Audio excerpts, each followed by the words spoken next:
सर्वप्रथम 19व्या वर्धापन दिनाच्या निमित्तानं मी राजसाहेब ठाकरे आणि त्यांच्या मनसे पक्षाला मनापासून शुभेच्छा देतो।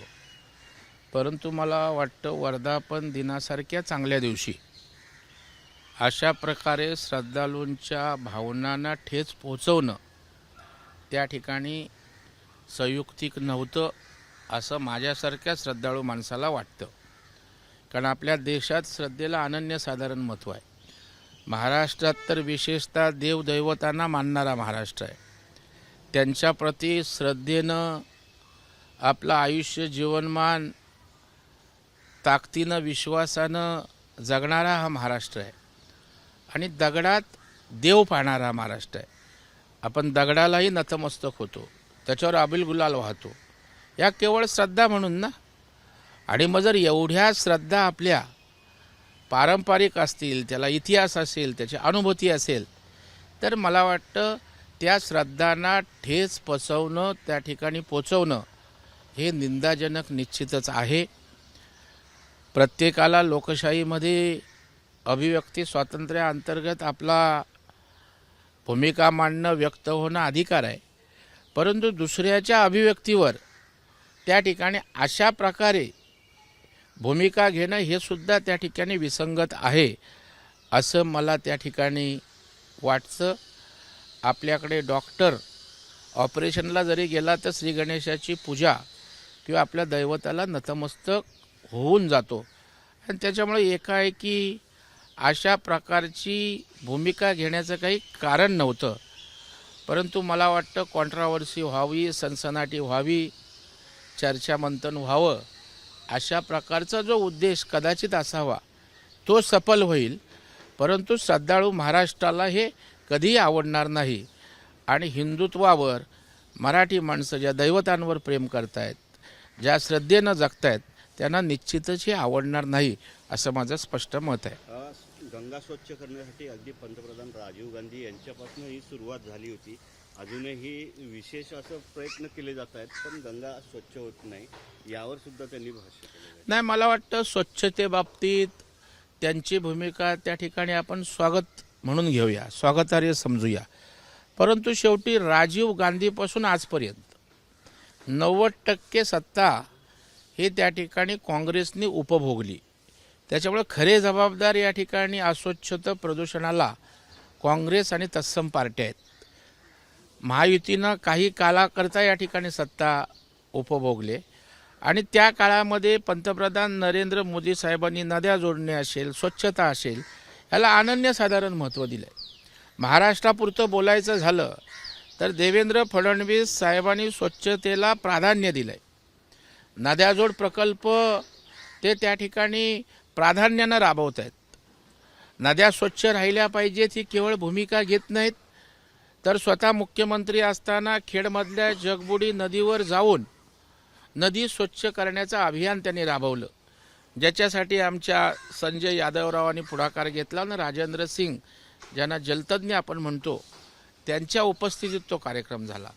गाळमुक्त धरण आणि गाळयुक्त शिवार ही योजना त्यांनी आणली। त्याच्यामुळे धरणातला गाळ त्या ठिकाणी निघाला पाहिजे, धरणं स्वच्छ राहिली पाहिजेत आणि तो गाळ बाहेरच्या जमिनीवर टाकून त्या ठिकाणी खतासारखा वापर त्या गाळाचाही झाला पाहिजे। प्रदूषणाच्या बाबतीत डीप क्लिनिंग मुंबईमध्ये देवेंद्रजी, एकनाथरावजी यांनी त्या ठिकाणी राबवलं, प्रदूषणावर त्याचा चांगला परिणाम होतोय। त्याचबरोबर मिठी नदी 20-25 वर्षे ज्यांच्या हातामध्ये सत्ता होती त्यांना मिठी नदीचा गाळ काढता आला नाही, मिठी नदी स्वच्छ करता आली नाही। ती मिठी नदी आज स्वच्छ होते, आज गतीनं त्या ठिकाणी काम होतंय आणि त्याच्यामुळं मला वाटतं चांगल्या कामाचं कौतुक झालं पाहिजे। आणि निश्चित मी गॅरंटेड या ठिकाणी सांगतो, देवेंद्रजींच्या काळामध्ये या ठिकाणी सगळ्या नद्या स्वच्छ होतील आणि प्रदूषण कमी होईल आणि राज ठाकरेंना जे वाटतं निश्चितच त्या कामी सरकार आणखी गतीनं कार्यवाही करेल असा मला पूर्ण विश्वास आहे। सर, सध्या सोन्याचे भाव जसे वाढत आहेत तसं सोन्याचा विषय सुद्धा राजकारणात येत असल्याचं पाहायला मिळते आहे। एकीकडे शिंदे म्हणतात की मी सोन्याचा चमचा घेऊन आलेलो नाही जन्माला, तर दुसरीकडे सोन्यामुळेच शिवसेनेमुळे सोन्याचे दिवस एकनाथ शिंदेंना आले अशी टीका संजय राऊतांनी केली. नक्कीच शिवसैनिकांमुळेच संजय राऊतांचं एकनाथ शिंदे साहेबांना सोन्याचे दिवस आलेत यामध्ये दुमत नाही. परंतु दुर्दैवानं बाळासाहेब ठाकरे यांनी जी सोन्यासारखी माणसं जमवली होती, टिकवली होती, ती माणसं उभाठाला टिकवता आली नाहीत. आणि त्यांनी सोन्याची माणसं जपण्यापेक्षा सोन्याच्या चमच्याला महत्त्व दिलं. त्यांनी चमच्यानं आपल्याकडे त्या ठिकाणी टिकवलं, जगवलं, वाढवलं. आणि त्यामुळं जो बाळासाहेबांनी शिवसैनिकाला सोन्यासारखं महत्त्व दिलं होतं तो शिवसैनिक त्यांच्यापासून दुरावला. आणि निश्चितच तो विचार बाळासाहेबांचा घेऊन शिंदेसाहेबांनी वाटचाल त्या ठिकाणी केली. आणि म्हणून शिंदेसाहेबांना तेच बाळासाहेबांचे आशीर्वाद सोन्याचे दिवस आणण्यात आलेत. आणि सोन्याचे चमचेवाले आणि चमचे लोक उभाटाकडे राहिले. सर, एक बीड प्रकरणी सुरेश दसांची नार्कोटिक्स व्हावी अशी ओबीसी नेते नवनाथ वाघमारे यांनी मागणी केलेली आहे. कसं बघताय याकडे? नाही, मला वाटतं या विषयाला जातीय रंग देणं बरोबर नाही आहे. गुन्हेगारी या विषयावर ज्या काही वाईट प्रवृत्तींच्या विरोधात जे काही लढे होत आहेत, आंदोलनं होत आहेत, ती त्या ठिकाणी मेरिटवर व्हावीत. पुराव्यानिशी प्रत्येकाने ते सिद्ध करावं. परंतु या सर्व गोष्टींना कोणतरी विशिष्ट समाजाचा आहे, अन्याय झालेला विशिष्ट समाजाचा आहे, म्हणून त्याला जातीय कलर देणं हे महाराष्ट्राच्या हिताचं नाही, सामाजिक ऐक्याच्या दृष्टीनं त्या ठिकाणी योग्य नाही. त्यातनं जातीय तेढ निर्माण होईल. आणि म्हणून मला वाटतं अशा प्रकारच्या मागण्या, अशा प्रकारचे कुठले अंतस्थ उद्देश ठेवून करू नये. जे योग्य असेल ते पोलिसांकडे आपण सांगावं. पोलिसांना त्याच्यात तथ्य वाटलं, योग्य वाटलं तर पोलीस योग्य त्या कारवाया करतील. सर, उद्या अर्थसंकल्प सादर होत असताना मुंबई महापालिकेची 16,700 कोटी रुपयाची देणी राज्य सरकारकडे बाकी असल्याचं सांगण्यात येत आहे. कुठेतरी यामुळे मुंबईचा जो विकास निधी आहे तो राज्य सरकारकडे पडून असल्यामुळे विकासाचा कुठे खोड घातला. मला वाटतं महापालिका हे पण प्रशासनाचा जे एक भाग आहे राज्य सरकारचा. आणि राज्य सरकारची महापालिकेकडे देणी असतात, महापालिकेची राज्य सरकारकडे असतात.